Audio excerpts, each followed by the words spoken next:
Assalamualaikum warahmatullahi wabarakatuh. Perkenalkan, nama saya Rika Rizky Rahayu, mahasiswa Universitas Terbuka Bandung, Prodi PGSD. Hari ini saya akan menjelaskan tentang RPP atau Rencana Pelaksanaan Pembelajaran untuk mata kuliah pembelajaran terpadu di SD. Adapun RPP saya adalah untuk kelas 4, yaitu mengambil tema 7 yang berjudul Indahnya Keragaman di Negeriku dengan subtema Keragaman Suku Bangsa dan Agama di Negeriku.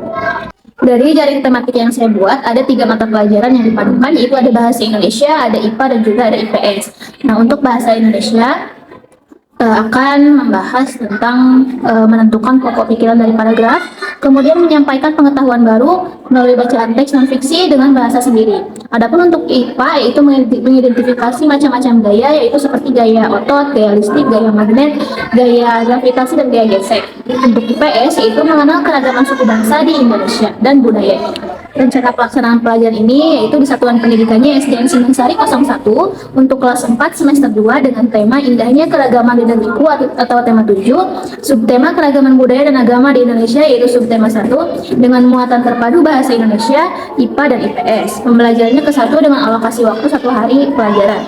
Adapun kompetensi inti pada rencana pelaksanaan pembelajaran ini adalah 1. Menerima dan menjalankan ajaran agama yang dianutnya. Yang kedua, menunjukkan perilaku jujur, disiplin, tanggung jawab, santun, peduli, dan percaya diri. Yang ketiga, memahami pengetahuan faktual dengan cara mengamati atau mendengar, melihat, dan membaca. Kemudian menanya berdasarkan rasa ingin tahu tentang dirinya, makhluk hidup ciptaan Tuhan dan kegiatannya, dan benda-benda yang ada di rumah dan di sekolah.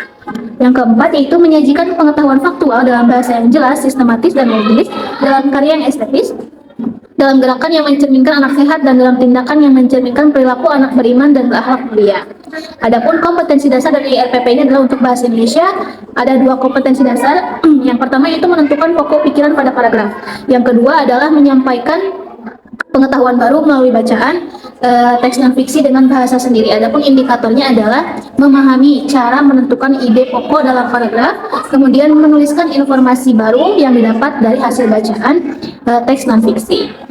Nah, adapun untuk IPA, kompetensi dasarnya ada 1, yaitu mengidentifikasi macam-macam gaya seperti gaya otot, gaya listrik, gaya magnet, gaya gravitasi, dan gaya gesek.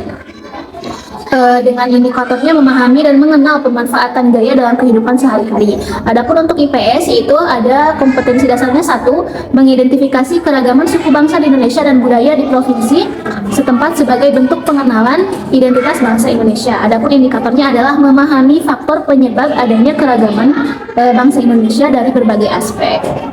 Adapun pendekatan dan metode pembelajaran pada RPP ini adalah pendekatan saintifik, kemudian menggunakan metode diskusi dan jawab, penugasan, dan juga ceramah. Kegiatan dibagi menjadi 3, yaitu pendahuluan, inti, dan juga penutupan. Untuk penilaian itu menggunakan 2 metode, yaitu penilaian sikap dan juga penilaian rubrik. Kemudian media alat pembelajarannya ada LKS, ada peta Indonesia, buku tema 7 kelas 4, dan juga gambar yang disajikan. Anak-anak juga akan diberikan soal evaluasi untuk menentukan sejauh mana anak-anak sudah memahami pembelajaran.